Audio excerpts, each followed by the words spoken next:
We sing. I got the right feeling. No money, go tell her. Go get it, go do ya. Where you going? Where you seeing? I got the right feeling.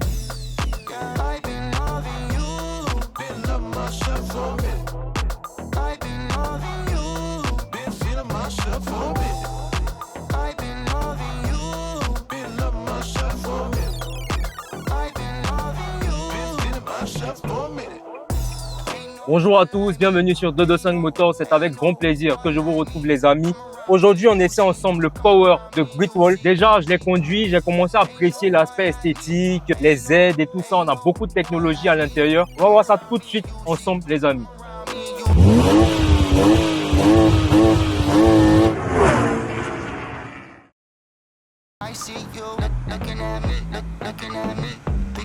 Le constructeur Great Wall Motors est un constructeur chinois qui détient plusieurs marques dont Haval pour une des marques les plus connues en Côte d'Ivoire.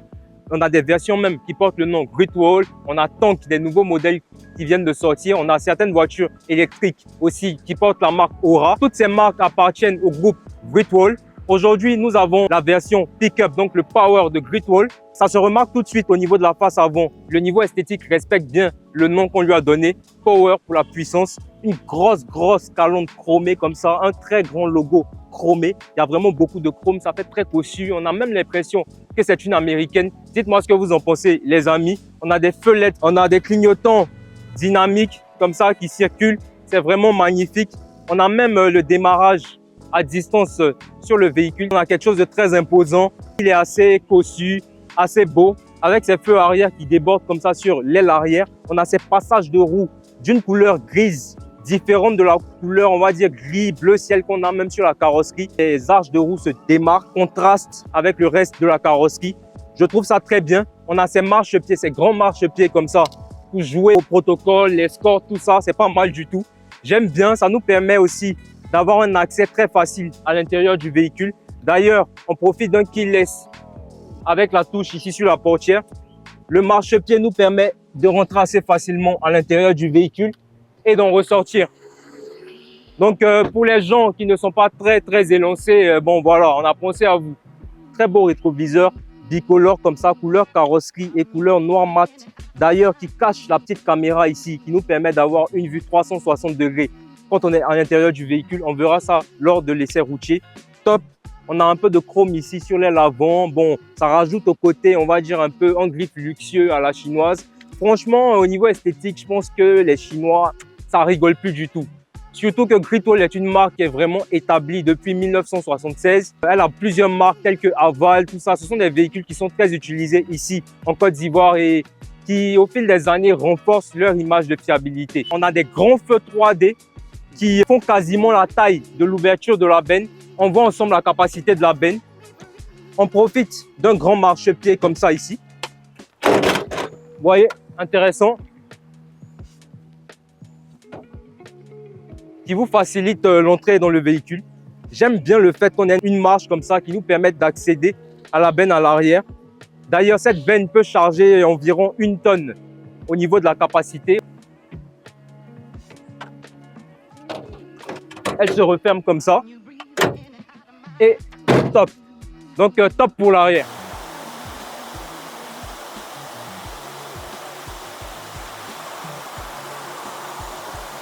Pléthore d'options, de petits gadgets électroniques à l'intérieur du véhicule.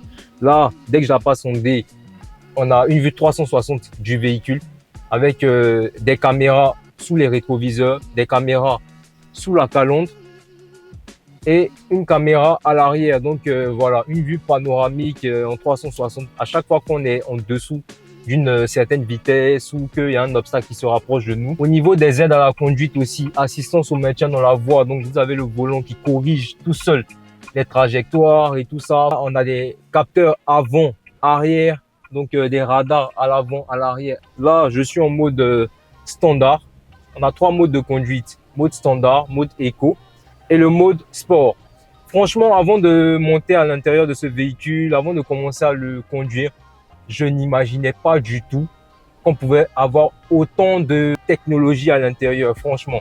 Là, on a vraiment tout ce qu'on peut attendre d'un pick-up, on va dire peut-être européen ou américain. Je vous parlerai un peu de la conduite au niveau du dynamisme, mais pour l'instant, je vais vous parler du confort. Alors à l'intérieur, on a du simili-cuir, donc des sièges très confortables, surpiqués, des losanges hyper beaux, très confortables. Je ne m'y attendais pas pour une marque, on va dire, chinoise, avec certaines réputations. Quoique maintenant, tous ces stéréotypes ont été vraiment cassés, hein. Aujourd'hui, les gens ne font plus de différence, se disent oui, je n'achèterai pas une voiture chinoise, machin. Aujourd'hui, les Chinois ont fait leurs preuves et surtout au niveau électrique, aujourd'hui, ils sont presque leaders au niveau des voitures électriques mondialement. Donc même aujourd'hui au niveau du thermique et tout ça, pour des daily comme ça, c'est vraiment top.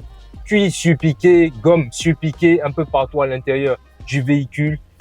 Beaucoup d'assistance à la conduite, donc grande facilité. Vous voyez, à chaque fois qu'on a un feu à l'arrêt et tout ça, vous avez la possibilité de le désactiver, mais moi je laisse enclencher. Donc on voit vraiment tout ce qu'il y a autour du véhicule. On a quand même des parties grises comme ça en plastique, donc ça peut faire un peu cheap, mais je pense que même dans des coréennes, dans des Hyundai, dans des Kia, sont des matières qu'on retrouve, même dans certaines BMW, on retrouve ces matières cheap aujourd'hui. Donc il n'y a plus à blâmer les constructeurs asiatiques pour ce genre de choses là. Franchement, on a un écran d'au moins 7 pouces, je dirais entre 7 et 8 pouces, très intéressant. On a beaucoup de possibilités, on a le Apple Car, on a le Android Auto. On a 4 sorties de clim pour les passagers à l'avant, 2 bus pour les passagers à l'arrière, donc très intéressant. Niveau confort, super. Combiné d'instrumentation digitale. Alors, beaucoup de choses assez ergonomiques dans le véhicule. Là, nous sommes en mode standard. Si vous voulez moins consommer, là, je passe en mode éco. On a un signal sonore et on a le mode qui s'affiche au tableau de bord, mode éco. On aura une consommation un peu moins prononcée. On a un mode sport aussi, un peu plus dynamique. Bon, je vous avoue qu'on ne pourra pas faire un vrai essai dynamique. Le véhicule, il est neuf dans le carton, voilà, comme on dit. C'est un véhicule qui a à peine une centaine de kilomètres, donc il n'est même pas encore rodé.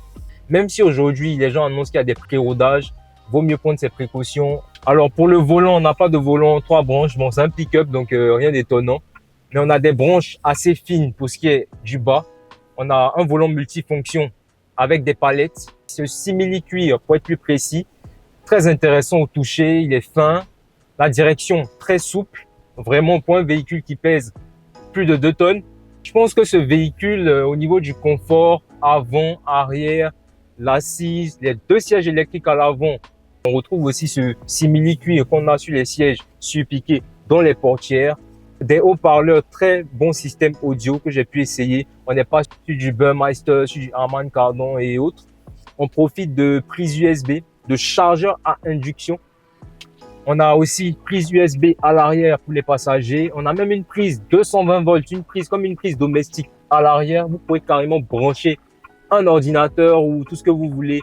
Franchement, au niveau des options à l'intérieur, c'est magnifique les amis. Toit ouvrant. Au niveau de la motorisation, on retrouve ce 2 litres qui va développer 190 chevaux.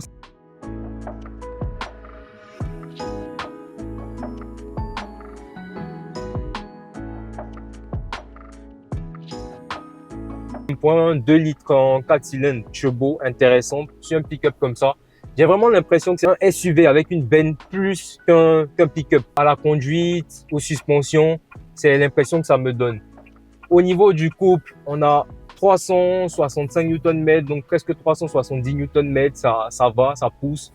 Bon, même si on est en rodage vraiment standard, je la lance légèrement, sans trop monter dans les tours. Vous voyez qu'on a une réponse assez rapide. Et là, je ne suis qu'à un tiers, voire un quart de la pédale. C'est un véhicule qui a la même plateforme qu'un SUV, donc le Haval H9, de ce que j'ai pu constater dans mes recherches. Donc, c'est un véhicule qui, pour moi, a un comportement de SUV, a des suspensions de SUV, donc un peu rigides et tout ça. Même si on a des suspensions à lame à l'arrière, mais qui a une benne. Vous voyez, un tonneau à l'arrière où vous pouvez charger, transporter des choses. Donc, pour moi, ça reste quelque chose d'assez pratique. Mais je dirais pas c'est un vrai véhicule utilitaire. Ça sera un truc plutôt semi-utilitaire, bien pour remorquer certaines choses, transporter de grosses affaires et tout. Mais je pense que il serait mieux à utiliser à 80%, 70% du temps en ville. Dites-moi ce que vous en pensez pour les connaisseurs de ces modèles. Là, on a juste la possibilité de passer soit du 4 roues au 4 lots. Donc, c'est la seule possibilité qu'on a.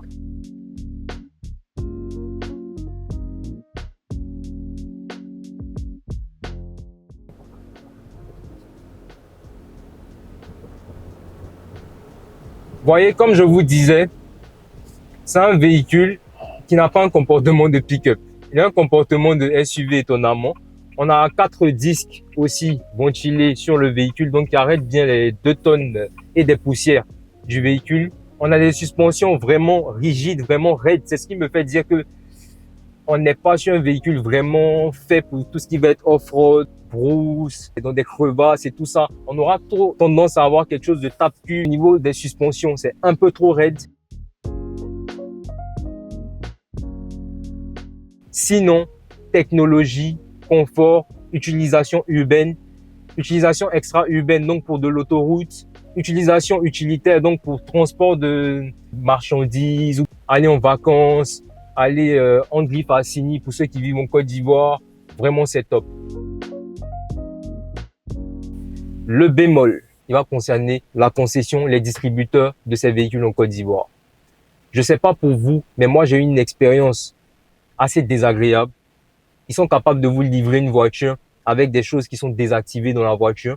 Ils sont capables de vous appeler et de vous dire le véhicule il est prêt. Lorsque vous arrivez, c'est sur place qu'ils vérifient si le véhicule est vraiment prêt. Donc, ils vous font faire des allers-retours, disons 3-4 fois dans la semaine pour un client qui a soldé un véhicule. Donc, j'ai assisté un peu la personne dans l'achat de ce véhicule et vraiment, s'il y a des responsables de cette concession, essayez de revoir le service. Vraiment, les gens essaient d'être dans l'amélioration continue, être vraiment dans l'écoute client, dans les services qualité, mais à votre niveau, c'est vraiment pas au top. C'est vraiment dommage que des clients qui soldent des véhicules soient obligés de venir constater eux-mêmes que certaines caméras ne sont pas encore activées, que certaines options ont été désactivées, mais livrées sans vérification. Donc, obligés de faire des allers-retours, des faux rendez-vous. Vraiment, je dénonce ça. On sait tous, je vais pas mentionner de nom ou quoi pour pas faire de pub ou quoi, mais on sait tous qui distribue Kia, Great Wall, ce genre de marque en Côte d'Ivoire.